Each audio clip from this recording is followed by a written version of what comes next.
问候觉醒3模操作视频。首先收到键盘，我们安装上电池之后，按 FN+IS 开机，长按之后 F1会闪烁，这个时候表示开机成功。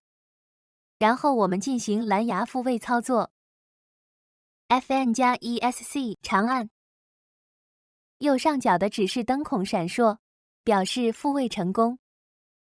然后我们在电脑上搜索蓝牙，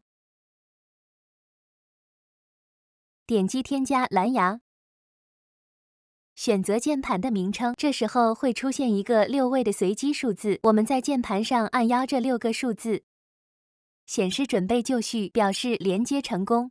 2.4G 连接操作开机之后，按 FN+F4 闪烁，表示等待 2.4G 连接。这个时候我们插上适配器。F4 常亮表示连接成功。开机成功后如何连接有线 ？F1 闪烁表示等待蓝牙连接。这个时候我们需要切换到有线模式，按 FN+Delete，F1 不闪烁即为的有线连接成功。